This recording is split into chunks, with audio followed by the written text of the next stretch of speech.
a hospitality program or any school in Canada, you should consider the school first, the tuition fee, secondly, the requirements, thirdly, the location, and of course, the work placement. There are certain programs in Canada, if you study them in a particular province, you may not be open to a lot of opportunities. As an international student who is eyeing Canada, if you want to study in Canada, if you are looking for programs to study in Canada, then this is the YouTube channel you have to watch. Today's video, we are going to be talking about some affordable schools, or let me say, very affordable colleges in Canada where you can find programs related to hospitality. In fact, hospitality industry, if you want to go into anything related to restaurant, catering, hotel, then these are schools you should check in Canada. But if you are new to this channel, before I even proceed, I must let you know, my name is Milton Fonkwa. Thank you so much for joining. Please subscribe to our YouTube channel. The subscribe button is found somewhere here. Now, let's continue. If you are looking for a hospitality program or any school in Canada, you should consider the school first, the tuition fee, secondly, the requirements, thirdly, the location, and of course, the work placement. There are certain programs in Canada, if you study them in a particular province, you may not be open to a lot of opportunities. Studying hospitality in most universities or colleges will help you ease your work. Now, I have a list of about 5 colleges which I'll be giving to you, and I want you to pay attention to this. I will be starting with the very first one, which is Fleming College. Fleming is spelled F-L-E-M-I-N-G. College. This college is located in Toronto, and they have a program called Hotel and Restaurant Operation. This program is 14,000 Canadian dollars a year, and I think with Fleming College you have to pay just a tuition deposit in order to apply for your study visa. So this is one of the colleges, and again it is located in the Toronto area. So if you graduate from this college, of course, before you know, you will land a job. Toronto is one of the hottest cities, or let me say, yeah, the hottest places in the entire Canada. So Fleming College is a college you should consider. The next college on my list is a college that will help you study hotel and restaurants operation management. This college is called Algonquin College. It is found in Ottawa, and Algonquin is spelled Algonquin. Of course, maybe my pronunciation is wrong or the shape of my mouth is wrong. I don't know. But this is a college you should consider if you are looking for a program like this. And this program is 14,000 Canadian dollars a year. And to think that Ottawa is not that expensive in terms of accommodation like Toronto, then and Ottawa is also exposed to a lot of job opportunities when it comes to the hospitality industries. There are a lot of people who manage hotel businesses, restaurants, and a whole lot of others. So you should consider Algonquin College. Most of them are open, some are not open, but I'm only here to share the good news. In subsequent videos, I'll be talking about other colleges. I'll be talking about other colleges that if you study in them, you can, of course, get accounting programs. All right, so you should stay tuned and stay connected. Now, the next college we should be looking at, which is the most common, I believe a lot of you know, and this college is found in Nova Scotia. And of course, Nova Scotia has its own pilot program, or let me say its own immigration pathway. So you should consider moving to Nova Scotia. All right, and the name of this college is called Nova Scotia Community College. And if you look very well at Nova Scotia Community College, you will realize that they have a program called Business/Hospitality. And this program is 14,500 per year. And again, like I said, among the Atlantic provinces, I think Nova Scotia is one of them you should be looking at the way it is and its location. Of course, a lot of rivers, a lot of hotels, a lot of restaurants. Then Nova Scotia should be a place you should consider. Now, away from Nova Scotia, let's go to the biggest place in Canada. I think Toronto. Well, I may be wrong, but if I'm wrong, correct me in the comment section below. We are going to be looking at Seneca College.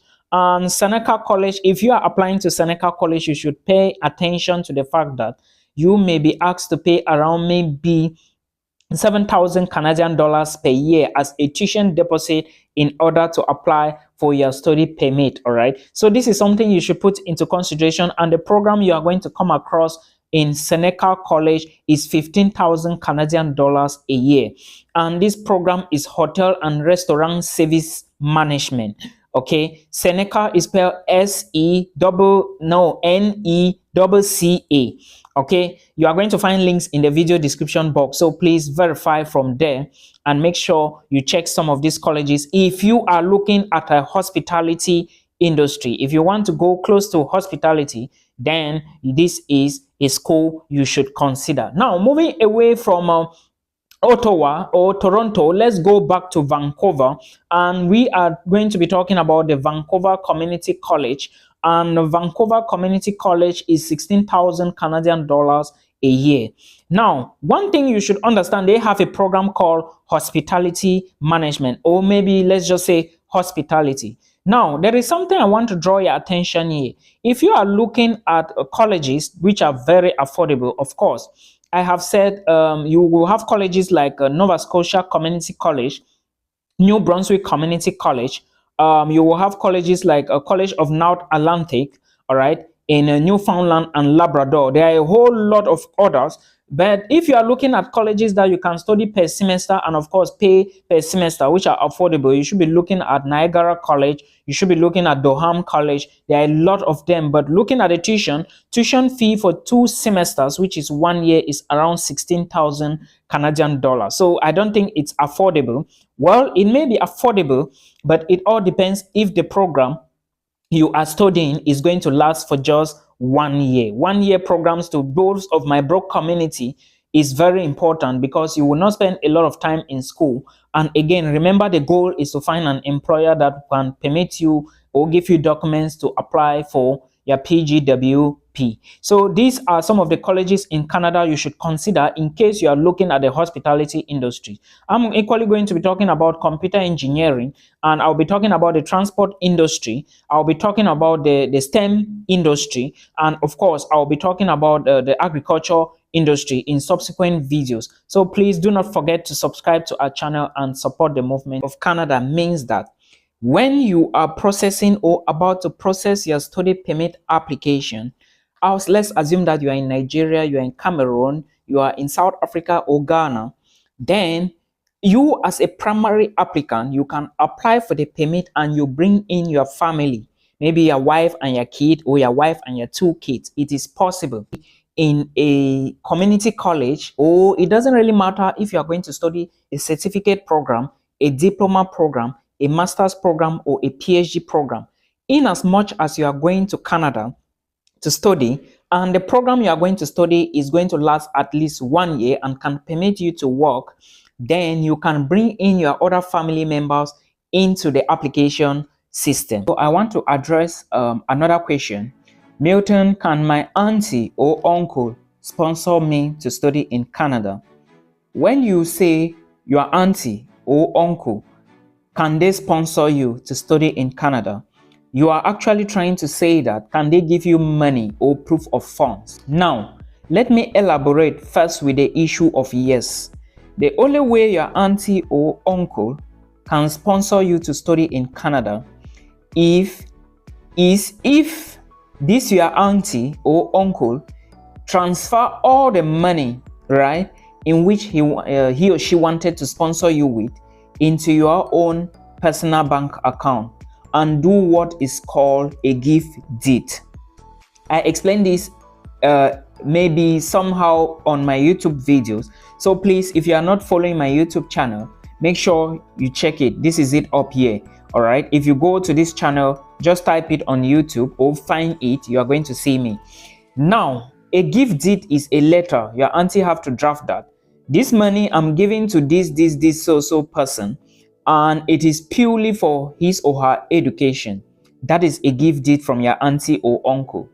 Another way your auntie or uncle can sponsor you to study in Canada if your auntie transfer all the money into your account and you register your business or prove that you have a business that is running, and that is how you are getting the money in your account from your business, because automatically, if you have a business, you can always get money in your account. That is for sure a registered business.